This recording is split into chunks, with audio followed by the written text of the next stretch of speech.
Assalamualaikum warahmatullahi wabarakatuh. Halo teman-teman semua, selamat datang di podcast Syiar Kreatif. Podcastnya anak muda yang pengen tetap eksis tapi nggak lupa garis. Bareng aku, Naila atau Mira, dan aku, Keisha. Senang banget hari ini kita bisa nemenin kalian semua dalam tugas proyek mata kuliah agama Islam. Tema kita hari ini benar-benar mencerminkan kehidupan kita sehari-hari nih, yaitu media sosial sebagai media dakwah. Betul banget nih, Kay. Tiap hari kerjaan kita kan scrolling TikTok, Instagram, Twitter, ya kan? Tapi pernah gak sih kita mikir selain buat nyari hiburan atau FYP doang, medsos ini bisa jadi ladang pahala jariah buat kita. Nah, untuk mengupas tentang hal ini, di tempat kita sudah kedatangan dua narasumber yang luar biasa keren dan kompeten di bidangnya, yaitu ada Tira, seorang pegiat dakwah digital, dan Neta, seorang konten kreator muslimah yang kontennya adem banget. Assalamualaikum Neta, Tira. Waalaikumsalam. Hai Pira. Hai Neta. Oke, tanpa berlama-lama lagi kita langsung masuk ke bahasan pertama ke Neta dulu nih. Kak, kalau kita bicara soal dakwah dalam benak anak muda kan biasanya identik sama ceramah di masjid, mimbar, atau pengajian yang formal banget. Nah, kalau ditarik ke konteks media sosial, esensi dakwah itu sebenarnya bergeser nggak sih secara perspektif Islam? Pertanyaan yang bagus banget Pira.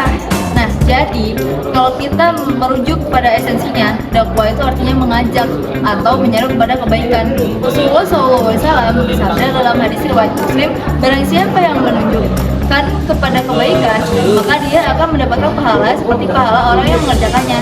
Nah, hadis ini tidak membatasi medianya harus mimbar masjid. Zaman sekarang, media sosial itu adalah mimbar baru bagi kita. Nah, jadi secara esensi tidak bergeser, justru jangkauannya yang luas tanpa batas ruang waktu. Wah, menarik banget. Mimbar baru berarti potensinya gede banget ya. Tapi nih, Kira sebagai konten kreator realistis di lapangan gimana sih? Kan algoritmanya medsos itu kadang naik turun. Terus tantangan bikin konten dakwah biar disukai anak muda itu gimana? Nah, ini dia tantangannya. Anak Gen Z tuh paling nggak suka ya digurui secara kaku atau kayak bener-bener kita ngeguruin gitu banget.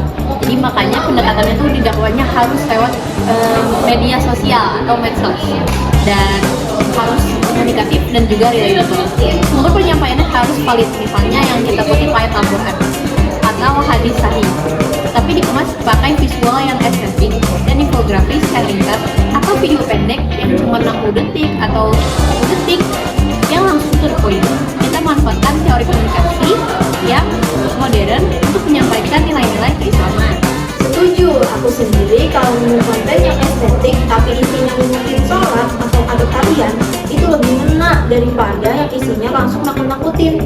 Nah, kembali ke Neta, ada nggak sih batasan atau etika dalam berdakwah di medsos menurut pandangan Islam? Soalnya kadang netizen kalau berdebat masalah agama di kolom komentar suka kebablasan. Sial ini Bira.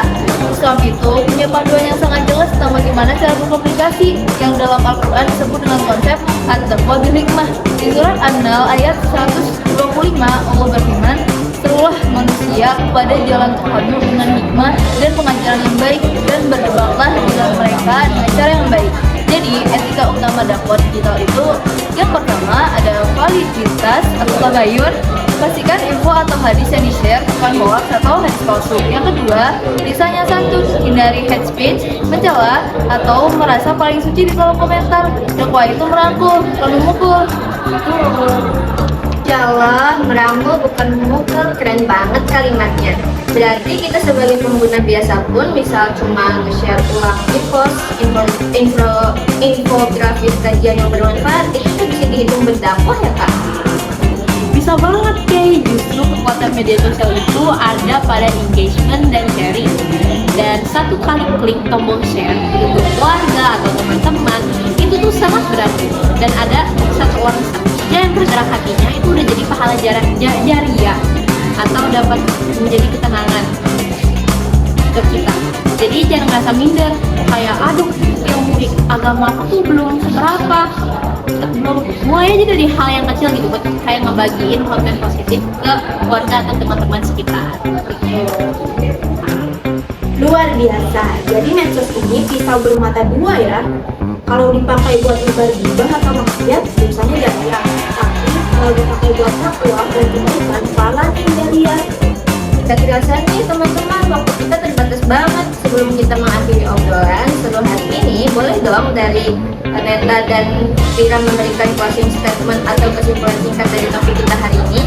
Kesimpulannya, jadikanlah akun media sosial kita sebagai saksi kebaikan di akhirat kelak. Nah, teknologi dan media sosial adalah alat, dan sebagai muslim, kita wajib mengarahkan alat tersebut untuk meninggikan kalimat Allah dengan cara-cara yang penuh hikmah dan kedamaian. Dan buat teman-teman kreator atau pengguna medsos muda, yuk mulai kurasi apa yang kita bagikan dan tonton dan sharing sebelum sharing.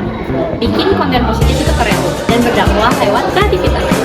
Digital adalah jalan ninja kita untuk berkontribusi bagi umat di era teknologi saat ini. Dadah semuanya. Masya Allah, terima kasih banyak Neta dan Vira atas ilmu dan waktunya yang bermanfaat hari ini. Semoga berkah untuk kita semua. Amin ya robbal alamin. Jadi kesimpulan buat kita semua, yuk manfaatkan jempol kita untuk menyebarkan kebaikan. Karena setiap ketikan dan share kita akan dimintai pertanggungjawaban. Betul banget, sekian dari kami. Pamit undur diri, mohon maaf atas segala kekurangan dalam pengumuman tugas mata kuliah agama Islam ini.